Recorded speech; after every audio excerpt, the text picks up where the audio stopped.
नमस्कार, जय श्री कृष्णा साथियों। स्वागत है आप सभी का आपके अपने YouTube channel best information RRD में। तो साथियों, इस वीडियो के अंतर्गत हम जानकारी लेने वाले हैं राजस्थान सरकार के द्वारा वरिष्ठ नागरिक तीर्थ यात्रा योजना का।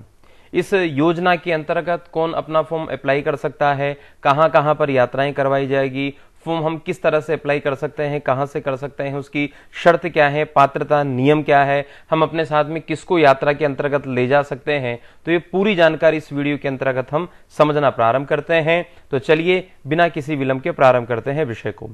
राजस्थान वरिष्ठ नागरिक तीर्थ यात्रा योजना 2026-27 और इसके जो फॉर्म है वो भी ई मित्र के माध्यम से आप भर सकते हैं, क्योंकि फॉर्म भरना शुरू हो चुका है। योजना का नाम क्या है? तो योजना है वरिष्ठ नागरिक तीर्थ यात्रा योजना वर्ष 2026-27।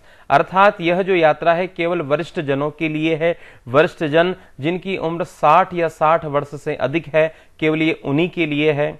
विभाग का नाम क्या है, अर्थात इस यात्रा को कौन करवा रहा है? तो देवस्थान विभाग राजस्थान सरकार के द्वारा यह यात्रा का आयोजन किया जा रहा है। लाभार्थी अर्थात इस योजना का लाभ कौन ले सकते हैं? तो राजस्थान के 60 वर्ष से अधिक आयु के बुजुर्ग नागरिक। अर्थात सबसे बड़ी बात यहां पर यह है कि इस तीर्थ यात्रा योजना का लाभ वही ले सकते हैं जो राजस्थान का मूल निवासी हो, क्योंकि जब ऑनलाइन फॉर्म अप्लाई किया जाएगा तो वहां पर राजस्थान का मूल निवास प्रमाण पत्र चाहिए। तो वह निवासी राजस्थान का ही होना चाहिए, उसकी उम्र 60 वर्ष की हो चुकी हो या 60 वर्ष से जो अधिक आयु के बुजुर्ग हैं उनके लिए ही यह यात्रा है। यात्रा का माध्यम क्या रहेगा? अर्थात यात्रा का माध्यम हवाई यात्रा फ्लाइट के माध्यम से और रेल यात्रा ट्रेन के माध्यम से यह यात्रा करवाई जाएगी। पहले केवल यह रेल यात्रा ही हुआ करती थी, लेकिन अब यह हवाई यात्रा भी होगी। तो यह भी आगे हम देखेंगे कि रेल यात्रा से कहां पर यात्रा करवाई जाएगी और हवाई यात्रा कहां पर होगी। आवेदन का तरीका यह ऑफलाइन नहीं है, यह कंप्लीट ऑनलाइन है, पूर्णतः ऑनलाइन। अर्थात हम खुद भी इसको भर सकते हैं या फिर हम नजदीकी ई मित्र पर जाकर के इसका फॉर्म अप्लाई कर सकते हैं। और इसकी जो वेबसाइट है वो है edevasthan2.rajasthan.gov.in। इस वेबसाइट पर जाकर के और वरिष्ठ नागरिक तीर्थ यात्रा योजना का फॉर्म भरा जा सकता है, इसका लाभ लिया जा सकता है। अब चलिए आगे समझते हैं। योजना के लिए ऑनलाइन आवेदन 27 मई 2026 से प्रारंभ होकर पोर्टल 15 दिनों तक खुला रहेगा। अर्थात 27 मई से इसके फॉर्म भरना शुरू हो चुके हैं और 15 दिनों तक मतलब 10 जून तक इसके फॉर्म भरे जाएंगे। योजना के तहत 56,000 वरिष्ठ नागरिकों को यात्रा का लाभ दिया जाएगा। 56,000 में से 50,000 जो यात्री हैं उनके लिए रेल व्यवस्था और 6,000 यात्रियों को हवाई यात्रा की सुविधा प्रदान की जाएगी। तो राजस्थान सरकार देवस्थान विभाग 56,000 यात्रियों को इस बार यात्रा करवाएंगे। तो उनमें से 50,000 तो रेल में से यात्रा करेंगे और 6,000 हवाई यात्रा करेंगे। चलिए कुछ इसकी शर्तें हैं, कुछ नियम हैं, उनको भी हम यहां पर समझ लेते हैं। देवस्थान विभाग द्वारा वर्ष 2026 की यात्रा हेतु पात्रता शर्तें, क्या क्या इसकी शर्तें हैं? सबसे पहली महत्वपूर्ण शर्त है मूल निवासी की। आवेदक का राजस्थान का मूल निवासी होना अनिवार्य है, अर्थात वो राजस्थान का ही निवासी होना चाहिए, मूल निवास उसका राजस्थान का हो। आयु सीमा की बात कर लेते हैं। आवेदक की आयु 60 वर्ष से अधिक होनी चाहिए। आयु की गणना 1 अप्रैल 2026 को आधार मानकर की जाएगी, अर्थात आवेदक का जन्म 1 अप्रैल 1966 से पूर्व का ही होना चाहिए। यदि इसके बाद का उसका जन्म है तो वो अभी फॉर्म अप्लाई नहीं कर सकते हैं। आयकर दाता अर्थात आवेदक स्वयं या उसका जीवन साथी आयकर दाता नहीं होना चाहिए, अर्थात वह इनकम टैक्स पेयर नहीं होने चाहिए। जो इनकम टैक्स पेयर नहीं है वही केवल इस फॉर्म को भर सकते हैं और इसके लिए उन्हें स्व घोषणा पत्र देना होगा। जब ऑनलाइन फॉर्म भरा जाता है तो वहां पर यह स्व घोषणा पत्र भरा जाएगा। सेवानिवृत्त अधिकारी की बात करते हैं। केंद्र सरकार, राज्य सरकार, स्वायत्त शासी निकायों या राजकीय उपक्रमों से सेवानिवृत्त राजपत्रित अधिकारी और उनके जीवन साथी इस योजना के पात्र नहीं होंगे, अर्थात जो गजेटेड ऑफिसर हैं वह इस फॉर्म को अप्लाई नहीं कर सकते हैं, उनके लिए यह योजना नहीं है। पूर्व लाभार्थी अपात्र, यदि आपने या आपके जीवन साथी ने पूर्व में इस योजना का लाभ उठाया है तो आप इस वर्ष आवेदन पात्र नहीं होंगे। यदि इस यात्रा को किसी वरिष्ठ नागरिक ने पहले कर लिया है तो वह इस बार अप्लाई नहीं कर सकते हैं, अर्थात नए लोगों को यह चांस मिलेगा। स्वास्थ्य स्थिति की बात कर लेते हैं। आवेदक शारीरिक एवं मानसिक रूप से यात्रा के लिए पूर्णतः स्वस्थ होना चाहिए और किसी संक्रामक रोग से ग्रस्त नहीं होना चाहिए। यह महत्वपूर्ण बात है कि जो यात्रा करने जा रहे हैं वो बिल्कुल यात्रा के लिए स्वस्थ होने चाहिए। अब हम यहां पर बात करते हैं हवाई यात्रा की। सबसे पहले हवाई यात्रा के क्या विशेष नियम है। यदि आप हवाई जहाज द्वारा तीर्थ यात्रा चुन रहे हैं, जब ऑनलाइन फॉर्म अप्लाई किया जाएगा तो वहां पर यात्रा चुनी जाएगी कि आप रेल के द्वारा करना चाहते हैं या फिर फ्लाइट के द्वारा करना चाहते हैं। यदि आप हवाई जहाज द्वारा तीर्थ यात्रा चुन रहे हैं तो इन नियमों को आप नोट कर लें, ध्यान कर लें। क्या क्या नियम है।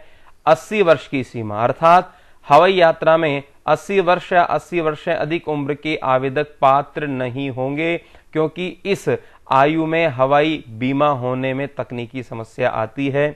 कोई सहायक नहीं। हवाई यात्रा के दौरान किसी भी स्थिति में अपने साथ सहायक ले जाने की अनुमति नहीं होगी। देखिए, हवाई यात्रा की 2 कंडीशन इन्होंने यहां पर रखी है कि यदि कोई व्यक्ति, कोई नागरिक 80 वर्ष या उससे अधिक है तो वह हवाई यात्रा के लिए फॉर्म अप्लाई नहीं कर सकता है, और यदि इससे किसी की उम्र कम है, जैसे कोई 65 वर्ष के हैं, 70 वर्ष के हैं, 75 वर्ष के हैं, तो हवाई यात्रा में वह अपना कोई सहायक नहीं ले जा सकता है।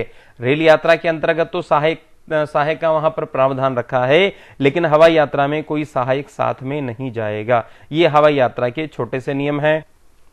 अब बात करते हैं रेल यात्रा की और उसके सहायक संबंधी महत्वपूर्ण नियम। ट्रेन से यात्रा करने वाले बुजुर्गों के लिए विभाग ने निम्नलिखित व्यवस्थाएं दी है। क्या क्या व्यवस्थाएं हैं। सबसे पहले जीवन साथी या सहायक।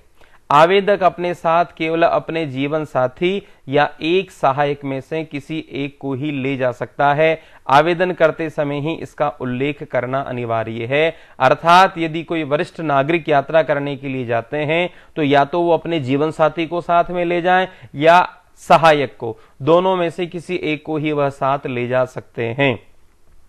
पति पत्नी के साथ सहायक नहीं होगा। रेल यात्रा के दौरान पति पत्नी एक साथ यात्रा कर रहे हैं तो उन्हें अलग से सहायक ले जाने की अनुमति नहीं मिलेगी, क्योंकि वो दोनों ही एक दूसरे के सहायक हैं, तो फिर तीसरे सहायक की वहां पर आवश्यकता नहीं होनी चाहिए। लेकिन एक इन्होंने विशेष छूट भी रखी है। विशेष छूट क्या रखी है। 75+ एज। यदि पति पत्नी दोनों की आयु 75 वर्ष से अधिक है और उन्होंने आवेदन में सहायक को पंजीकृत किया है, केवल तभी सहायक साथ जा सकता है। अर्थात उम्र 75 वर्ष से दोनों की अधिक हो रही है और यदि वो चाहते हैं कि हमारे साथ में हमारा कोई सहायक जाए, तब ऐसी स्थिति में कोई सहायक उनके साथ ले जाया जा सकता है। सहायक की उम्र भी तय कर दी है यहां पर।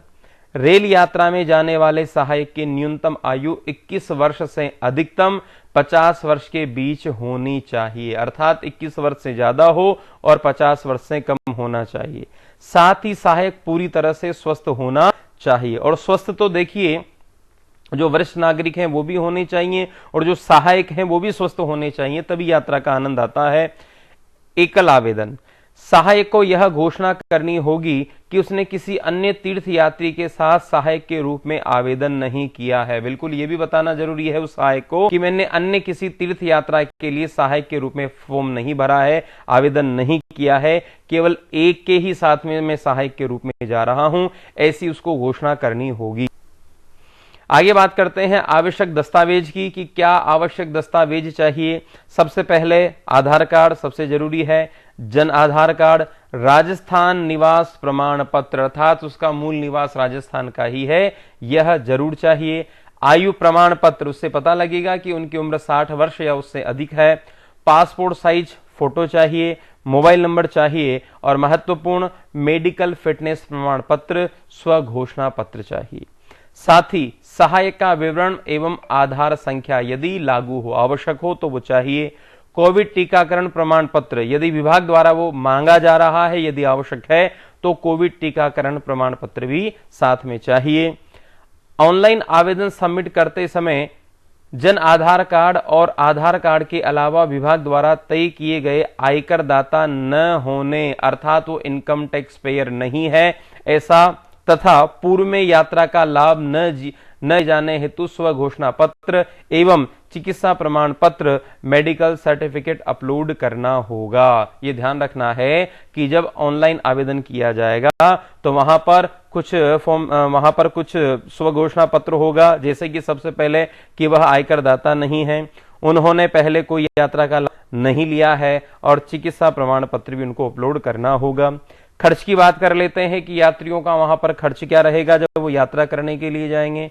तो यात्रा के दौरान रहने, भोजन, चिकित्सा सुविधा और स्थानीय परिवहन का पूरा खर्च राजस्थान सरकार द्वारा उठाया जाएगा। आज जहां पर भी वो जाएंगे उनके भोजन की व्यवस्था, यदि थोड़ी बहुत तबीयत खराब हो जाती है तो चिकित्सा की सुविधा, और जहां जहां पर भी वो यात्रा करने के लिए जाएंगे वहां पर भोजन, स्थानीय परिवहन का पूरा खर्चा राजस्थान सरकार द्वारा वहन किया जाएगा।